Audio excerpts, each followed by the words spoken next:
प्रजया वाचस्पतिर्नियच्छतु मयि देवास्तु मयि श्रुतम् ॐ उपभूतो वाचस्पति उपस्मान् वाचस्पतिर्वाचस्पतिर्वयताम् उपभूतो वाचस्पतिर्उपस्मान् वाचस्पतिर्वयताम् संश्रुतेन गमे महि मा श्रुतेन दिराधिषि ॐ शान्ति शान्ति शान्ति।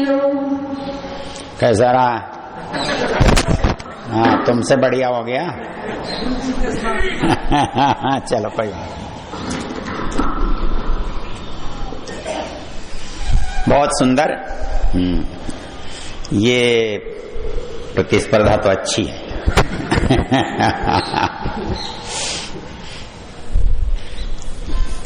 आदरणीय स्वामी जी महाराज, वानप्रस्थी महानुभाव, आदर सम्मान की योग्य माताओं, बहनों, बंधुओं, प्रिय ब्रह्मचारी, मंत्रों का अर्थ तो हम करेंगे ही।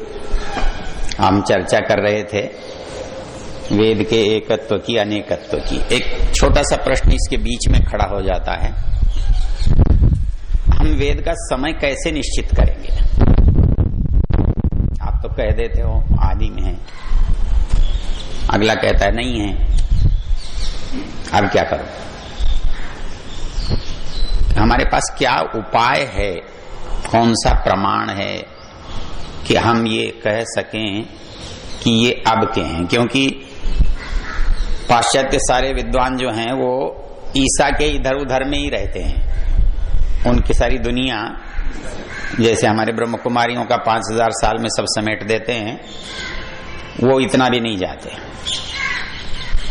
वो ये मानते हैं, जब बहुत किसी पर कृपा करते हैं तो कहते हैं ईसा से 200 साल पहले, 500 साल पहले, और बाकी के बारे में उनका विचार ये रहता है कि वो ईसा के इतने 100 साल बाद। और उनको सबसे जो स्थापित करने की इच्छा रहती है कि जो कुछ है वो बुद्ध के बाद का है, बुद्ध से पहले यहां कुछ नहीं था। ये उनकी एक धारणा है। और उसके लिए उनके पास क्या प्रमाण है जानते हो? वो कौन से प्रमाण से बात करते हैं? वो भाषा विज्ञान से करते हैं। भाषा विज्ञान तो लगभग हमारे लोगों को मालूम नहीं होता।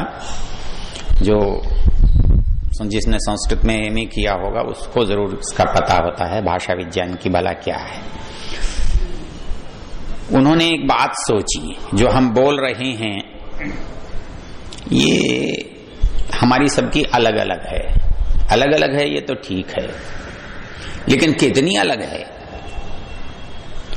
फिर उन्होंने कहा कि नहीं, संसार की भाषाओं में कुछ समानता है, कुछ बहुत भिन्न है।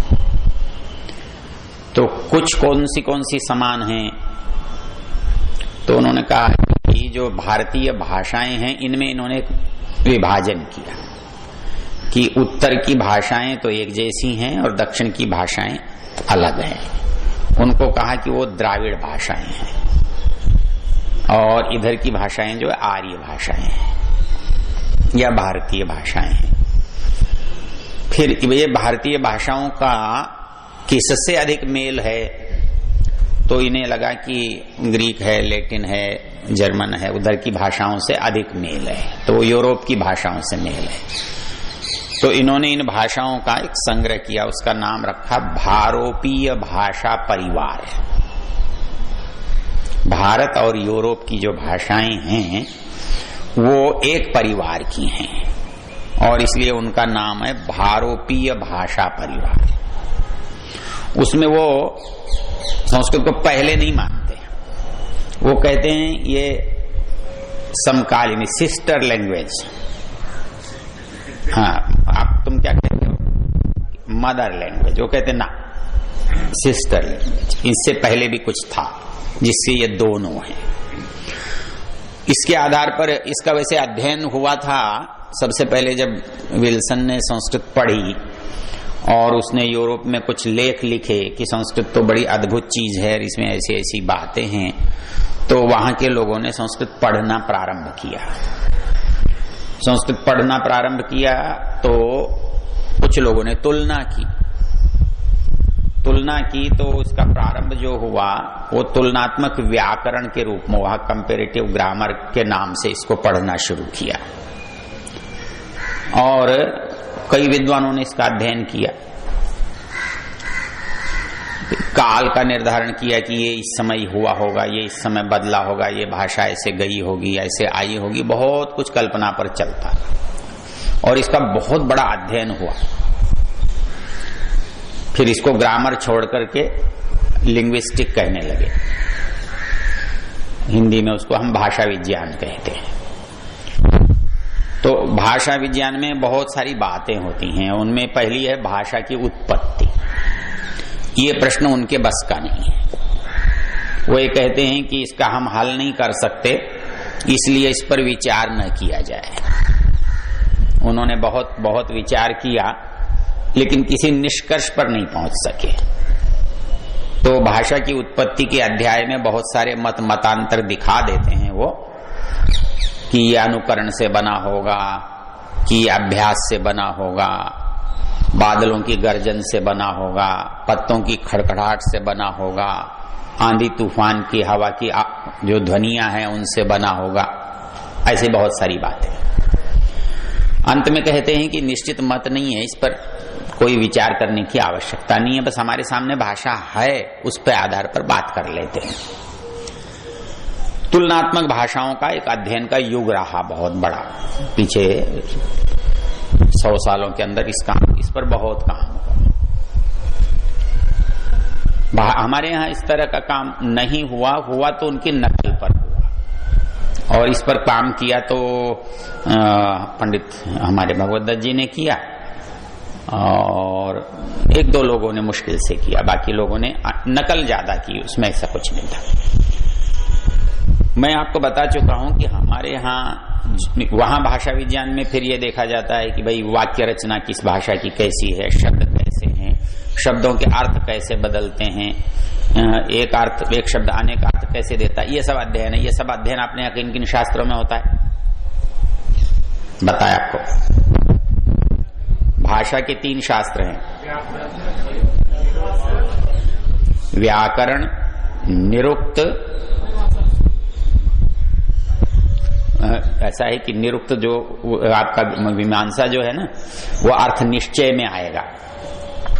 व्याकरण में तो रचना है, जब निरुक्त करोगे तो वो निरुक्त भी अर्थ निर्णय करता है, मीमांसा भी अर्थ निर्णय करता है। ये सारे अर्थ निर्णय तो अर्थ निर्णय के नाते एक कहलाएंगे। अंतर का जो विभाग है वो बनेगा व्याकरण में, निरुक्त में और साहित्य में। भाषा के 3 शास्त्र हैं। यदि भाषा पर आपको पूर्ण अधिकार चाहिए तो आपको तीनों शास्त्र आने चाहिए, नहीं तो अधूरे हैं।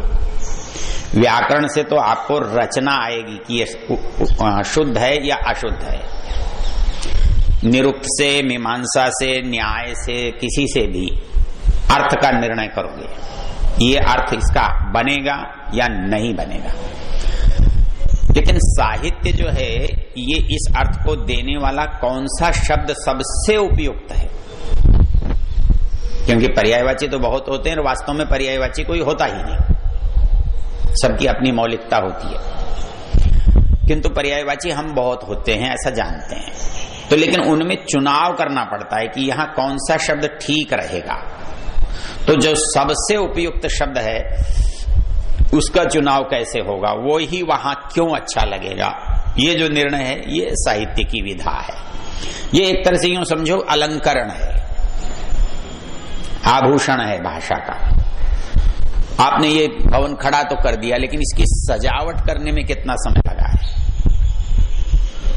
तो वैसे ही आप व्याकरण में भाषा पढ़कर बोल सकते हैं, लेकिन उसके अंदर सौंदर्य बोध पैदा नहीं कर सकते हैं, वो साहित्य के बिना नहीं आता, वो वेद पढ़ने से भी नहीं आता। इसके लिए कवि एक सुंदर सी पंक्ति है कालिदास की, इसकी है,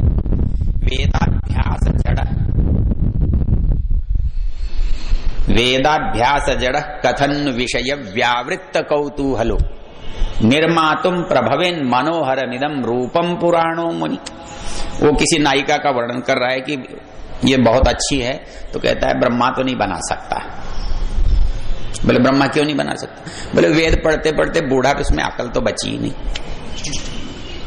अस्या सर्ग विधौ प्रजापतिरभु चंद्रोनु कांति प्रद श्रृंगारैक रस स्वयं मदनो मासोनु पुष्पाकर। तो कहता है वेदाभ्यास जड़ कथन विषय व्यावृत्त कौतूहलो। कहता है जो विषयों से विरत हो गया उसके अंदर सौंदर्य बोध कहां से आएगा? वेदाभ्यास जड़ कथन विषय व्यावृत्त कौतूहलो निर्मातुम प्रभवेन मनोहरमिदं रूपम पुराणो मुनि। वो पुराणो मुनि ब्रह्मा, सबसे पुराना मुनि कौन है? ब्रह्मा। वो बोले वो ब्रह्मा इसको नहीं बना सकता क्योंकि वो तो सब भूल भाल गया। तो ये जो है, ये विधा जो है वो साहित्य के बिना नहीं आती। उसमें अलंकार हैं, गुण हैं, रीतियां हैं, वृत्तियां हैं, रचना है। इसके लिए मोटी बात, तददोषौ शब्दार्थौ सगुणौ अनलंकृति पुनः क्वापि। मतलब शब्द और अर्थ तो हम प्रयोग में लाते हैं, लेकिन वो कैसे होने चाहिए? तद अदोषौ, दोष रहित। दोष फिर कई तरह के होते हैं, ग्राम्यत्व है कि उच्चारण की जटिलता है कि प्रसंग से भिन्नता है, आदि आदि बहुत सारे। तो कहता है तद अदोषौ, शब्द और अर्थ कैसे होने चाहिए? दोष रहित होने चाहिए। सगुणौ, उनमें गुण होने चाहिए। गुण यहां कौन से? माधुर्योज प्रसादाख्या त्रयस्तेन पुनर्दश। माधुर्य, ओज, प्रसाद 3 मुख्य गुण हैं। बाकी वैसे 10 हैं, 11 हैं, 12 हैं, इनके बहुत सारे भेद है। लेकिन वो कहते हैं न 10 मानने की ज्यादा आवश्यकता नहीं है, 3 में काम चल जाता है। माधुर्य, ओज और प्रसाद। मतलब आप बात तो लड़ाई की करो और मरी मरी भाषा में करो, तो कहता है ये कोई बात है क्या? और बात वैरागी की करो, वर्णन श्रृंगार का करो, ये भी गलत है। वो कहता है कि देशान्विति, कालान्विति, पात्रान्विति।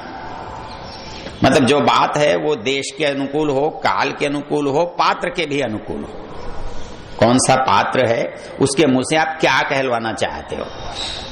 ऐसा न लगे कि है तो बड़ा ललित वाला, उससे वैरागी की बात करा, उसको जचेगी ही नहीं। तो कहता है कि ये जो है, तो तद अदोषौ शब्दार्थौ सगुणौ अनलंकृति पुनः अलंकार। तो अलंकार में, अलंकार की विशेषता वैसे तो आप जानते हो, वाचक लुप्तोमा है, उपमा है, सैकड़ों अलंकार है, सैकड़ों क्या हजारों अलंकार है। तो जैसे शरीर की शोभा अलंकारों से होती है और आत्मा की शोभा गुणों से होती है। मतलब शरीर की शोभा अलंकारों से होती है और आत्मा की शोभा गुणों से होती है। शूर है, वीर है, दयावान है, धर्मात्मा है, ये किसका गुण है? ये शरीर का है क्या? ये शरीर का नहीं है, ये आत्मा का है। और ये सुंदर है, ये बड़ा है, गोरा है, ऊंचा है, लंबा है, ये जो सारी विशेषताएं हैं ये शरीर की हैं। तो ये कहता है कि जो शरीर के धर्म हैं उनको अलंकार कहते हैं और जो आत्मा के धर्म हैं उनको गुण कहते हैं। तो इन सब से युक्त जो रचना है वो काव्य होती है और उसकी सबसे बड़ी विशेषता है उसके अंदर रस की उपलब्धि होनी चाहिए। पढ़ने वाले को आनंद का अनुभव आना चाहिए। इसलिए इसकी काव्य की आत्मा क्या है? हाँ, रस काव्य की आत्मा है। तो ये अलग विषय है, इसकी चर्चा विस्तार से फिर कभी करेंगे जब आपको आवश्यकता होगी। तो भाषा विज्ञान में जब हमने वहां के हिसाब से देखा तो रचना को इस तरह से पढ़ा और यहाँ के अनुकूल पढ़ा तो व्याकरण से, निरुक्त से और साहित्य से पढ़ा। मूल रूप से हमारे यहाँ जो अध्ययन है तो पुराना, लेकिन आधुनिक से तुलना उनकी नहीं हुई क्योंकि उनके यहाँ तो अध्ययन हुआ और हमारे यहाँ नहीं हुआ। तो उनका कहना यह है कि ये ध्वनियां कैसे बदली, कब बदली, तो ये ध्वनि वेद में कहाँ पाई जाती है, कौन से मंडल में, तो उनके बड़ी विचित्र मान्यताएं और सिद्धांत हैं। वो इस सारे को एक नहीं मानते। हम पूरे वेद को वेदत्व के नाते एक मानते हैं और हम क्या मानते हैं? बुद्धि पूर्वा वाक्य कृतिर वेदे, वेद में जो कुछ कहा गया है वो बुद्धि पूर्वक कहा गया, बुद्धि संगत कहा गया, कोई किसी मूर्ख का कहा हुआ नहीं। उनके यहाँ एक विचित्रता क्या है कि वो अलग अलग समय में अलग अलग चीजों को माने, वो वेद को एक वेद की तरह नहीं स्वीकार करते। वो कहते हैं कि इसमें पहला मंडल किसी का अलबाद का बना है, 10वां बाद का बना है, क्योंकि इसमें भाषा विज्ञान की दृष्टि से भाषा के जो प्रयोग हैं वो नए हैं, और 2, 3, 4, 5, 6, 7, 8, 9 तक के प्रयोग अलग हैं। तो इसलिए उन दोनों से इसकी भाषा अलग है, अथर्ववेद की भाषा इन सब से अलग है। तो ये अंतर करके ऐसे ऐसे शब्दों को निकाल करके उदाहरण दे करके वो ये स्थापित करते हैं कि ये रचना इस काल की है, ये रचना इस काल की है। अब आप इसको कैसे करोगे? आपके पास तो क्या उपाय है? तो पंडित भगवद्दत्त जी ने जो उपाय बताया है वो बता देता हूं। वो कहते हैं कि काल निर्णय में सबसे प्रमुख भूमिका ऋषि की होती है। वैसे ऋषि हम क्या समझते हैं? जो मंत्रों के ऊपर लिखे हुए हैं, उनका कहना क्या है कि ये मंत्रों के रचनाकार हैं, बनाने वाले हैं। बनाने वाले हैं कि नहीं है? कैसे करोगे? क्या उत्तर दोगे? क्यों? नहीं कहने से क्या काम चलता है? नहीं भाई, यहां बैठकर तो आप नहीं कह लोगे, उत्तर वहां देना है तो वो उनको कैसे दो? सामान्य उत्तर तो इसका ये होता है कि मंत्रों पर जो ऋषि लिखा है, मंत्र पहले है कि ऋषि पहले है? कैसे पता लगता है? कहता है कि मंत्र का दृष्टा कहा गया, ऋषि मंत्र दृष्टा ऋषय, दृष्टा कहा है, कर्ता नहीं कहा, कहीं भी रचनाकार नहीं कहा। तो मंत्र को देखा है, और तो देखना तो एक बार छोड़ 1000 बार हो सकता है, एक का छोड़ 1000 का हो सकता है। तो इसलिए क्या है कि मंत्रों को अनेक ऋषियों ने एक साथ देखा है। शत दृष्टारः, आप मंत्र के ऊपर देखोगे तो लिखा होगा इसको 100 ऋषियों ने, इसके मंत्र के 100 ऋषि हैं। तो एक कविता को 100 आदमी मिलकर बनाएंगे क्या? तो 100 पढ़ सकते हैं, 100 उसको जान सकते हैं, उसका प्रवचन कर सकते हैं, लेकिन रचना 100 की नहीं होती। तो इसलिए सहस्र भी हो सकते हैं, बहुत भी हो सकते हैं। अच्छा, अब दूसरा, जो मंत्र के ऊपर ऋषि लिखे हैं तो वही थे क्या? उसके बाद या उसके पहले नहीं थे क्या? क्या करोगे? इसलिए जब दृष्टा ही है तो ये ही क्यों होंगे? पता नहीं फिर कितने होंगे। ये तो ये हो सकता है कि अंतिम बार जो हमारे सामने आए, जैसे व्याकरण तो बहुत हैं, लेकिन बचा कौन सा? क्यों? सबसे बाद में जो हमारे पास रहा, जो काम में आया, वो बच गया। कौन से हैं? 8 गिनाओ तो। ऐन्द्रम, चांद्रम, काशकृत्स्नम, शाकटायनम, आपिशलम, कितने हो गए? और पाणिनीय 6, और 2 और हैं। कौन है? शाकल, हनुमान से थोड़ा ही चल रहा है, पूरा श्लोक है ना। ऐन्द्रम, चांद्रम, काशकृत्स्नम, कहा शाकटायनम, आपिशलम, और 8 बारस्पत्यम कुछ भी है इस तरह से। तो 8 व्याकरण में बचा कौन? एक बचा। तो वैसे ही हमारे पास ऋषियों ने कोई एक ने, इसी ने देखा है ऐसा नहीं है, बल्कि अंतिम रूप में इन्होंने देखा है जो हमारे पास आए, क्योंकि उसके बाद ये मान सकते हो ऋषि परंपरा समाप्त हो गई। तो भगवत जी ये कहते हैं कि ऋषि परंपरा कब थी? वो कहते हैं कि ये ऋषि परंपरा जो थी महाभारत से पहले की है, और उसके बाद क्योंकि ऋषि हैं नहीं, और ऋषियों ने जो देखा है वो उससे पुराना है। तो ऋषियों के काल निर्धारण से वेद का काल निर्धारण होगा। एक तो ग्रंथ में अपना पूर्वापर होता है कि इस ग्रंथ में किसी का उल्लेख है तो वो ग्रंथ उससे पहले का होगा निश्चित रूप से।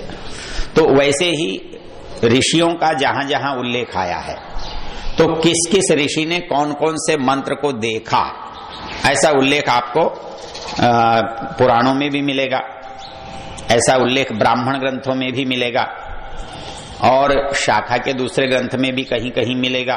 तो उन सब की खोज करने के बाद तो वो किस मंत्र को किसने देखा, किसने देखा तो इसका मंत्र ये मतलब तो निश्चित हो गया कि उस मंत्र को उसने नहीं बनाया, क्योंकि मंत्र पहले भी है और देखने वाला बाद में है।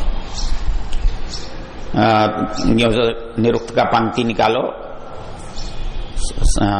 जहां पर वो कहता है कि प्रकरणशयो मंत्रा निर्वक्तव्या, वहां पर एक वाक्य है अंधृषेर तपसोवा नह्य प्रत्यक्षमस्ति।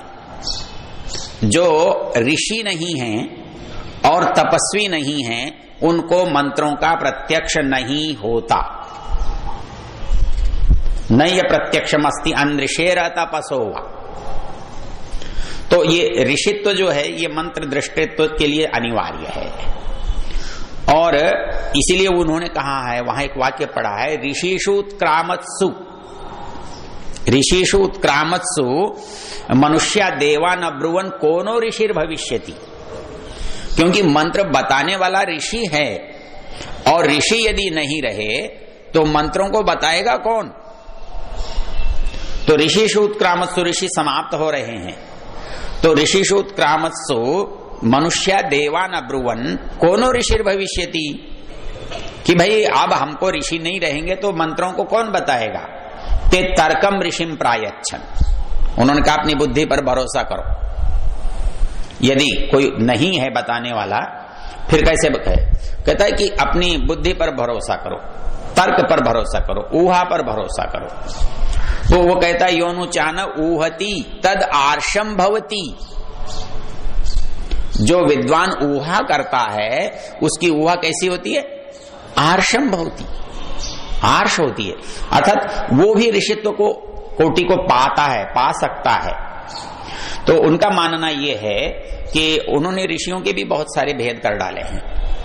उन्होंने कहा एक महर्षि किया है, एक श्रुतर्षि किया है, एक ऋषि किया है, एक ऋषि पुत्र किया है, एक श्रुतर्षि या कुछ ऐसा किया है। 5 उन्होंने किए। 5 में से उल्लेख 3 का ही मिलता है, 2 पहले ही लुप्त हो चुके हैं और 3 का भी केवल पुराणों तक मिलता है, उसके बाद नहीं मिलता। तो इसलिए जितने हमारे ऋषि लोग हम लिखते हैं तो वो कब से लिखे आ रहे हैं या कब से हम बोलते आ रहे हैं, तो कम से कम उससे पहले वेद मंत्र है, क्योंकि उस ऋषि ने उसे देखा है। और बाकी सब ग्रंथों में वेद का उल्लेख आता है, वेद में किसी ग्रंथ का उल्लेख नहीं आता। मतलब ब्राह्मण ग्रंथों से आप बात करोगे तो वेद का उल्लेख करेंगे, उपनिषदों की बात करोगे तो वेद का उल्लेख करेंगे, मनु की बात करोगे तो वेद का उल्लेख करेंगे। तो भारत का जो सारा साहित्य है ऋग्वेद से लेके कालिदास तक वो सारा का सारा मतलब वेद के बाद का है और उसमें वेद का उल्लेख है। और पूरे साहित्य का वेद में उल्लेख नहीं है, इसलिए ये वेद का व्याख्यान है। और बड़ी मोटी बुद्धि की बात है, क्योंकि जब आप उनको अलग अलग करते हो तो शब्दों के अर्थ का भी उपयोग करना आप नहीं जानते। जब वेद के साथ वेदांग शब्द का प्रयोग करते हो तो अंग को वेद से अलग कैसे कर सकते हो। यदि वो अंग है और किसका है ये बता रहा है, किसका अंग है, वेद का, उसको अलग कैसे करोगे। अच्छा फिर वेद का अंग है तो वेद का विरोधी कैसे होगा। हमारे पाश्चात्य लोगों की धृष्टता क्या है कि वो इसी में वेद का विरोध दिखा देंगे। ये वेद के भी इसके विरोध में लिखा है, वो उसके विरोध में लिखा है, बहुत सारी बातें हैं, वो सारे तथ्य तो आप पढ़ेंगे तो पता लग जाए। तो अब बुद्धि की बात इतनी सी है, जो अंग है जिसका वो उसका विरोधी कैसे। वो उसके पहले कैसे, उसके बाद होगा और उसके अनुकूल होगा। तो अच्छा, यदि वो अनुकूल है तो एक नाम दर्शनों का क्या है, उपांग है। किसका? वेद का। फिर ये विरोध कैसे आएगा, जबकि पाश्चात्य लोग कहते हैं सारे इनमें दर्शन जो है वो वेद के विरोधी हैं, स्वीकार नहीं करते। फिर दर्शन का दर्शनत्व तो क्या है? तो अच्छा, कुल मिलाकर जो दर्शन है वो किसका दर्शन, वेद का या वेद के बनाने वाले का? नहीं तो दर्शन का दर्शनत्व तो क्या है? या तो भगवान की बनाई हुई चीज को दिखाएगा या भगवान को दिखाएगा, और भगवान की बनाई हुई चीज दो है, वेद है या दुनिया है, संसार है। तो संसार को आप वेद से जानते हो, वेद से संसार को जानते हो, तो दर्शन आपको दो ही काम कराएगा कि या तो वेद दिखाएगा या वेद के बनाने वाले को दिखाएगा। तो इसलिए इनमें परस्पर विरोध की जो कल्पना है वो उनकी है, लेकिन उनका जो काल निर्धारण है वो हर परिस्थिति में काल्पनिक है। क्यों? कि हमारे यहां काल निर्धारण प्रकृति के साथ होता है। काल प्रकृति की चीज है और प्रकृति के पदार्थों से पता लगता है। प्रकृति के पदार्थ ये बताते हैं कि इस बने हुए पदार्थ को कितने वर्ष हुए हैं। इन दोनों में यदि आप सामंजस्य को देखते हैं, और आगे उनको भी यही करना पड़ता है। आप जब कार्बन टेस्ट करते हो तो क्या करते हो? वस्तु को और काल को ही तो मिलाते हो, तभी तो निर्धारण करते हो। तो वैसे ही हम काल से यदि इसको जोड़कर देखते हैं, और स्वामी दयानंद इसके लिए कौन सा तर्क देते हैं? संकल्प पाठ को सबसे बड़ा तर्क मानते हैं। वो ये कहते हैं कि संकल्प पाठ के अतिरिक्त किसी बात से सिद्ध नहीं किया जा सकता कि कौन सी कितनी पुरानी है, क्योंकि ये हमारे यहां परंपरा से चल रहा है और क्योंकि सृष्टि के आदि से चल रहा है, इसलिए वेद की उत्पत्ति में भी उतना ही समय। लेकिन ये बात हमारी केवल कहने की है, स्वीकार्य नहीं है, मान्य नहीं है। इसलिए आपको काल के निर्धारण पर ऐसे तथ्य इकट्ठे करने पड़ेंगे जो उनके लिए भी अपरिहार्य हों, तिरस्करणीय न हो। तो वो अध्ययन हमारे यहां नहीं होता। हम उन्हीं की परंपरा का तो अध्ययन करते हैं, अपनी परंपरा का नहीं। तो चलिए, समय हो गया, आज की बात को यहां विराम देते हैं, अगली चर्चा कल करेंगे। ओम देव शांतिरंतरिक्षं शांति।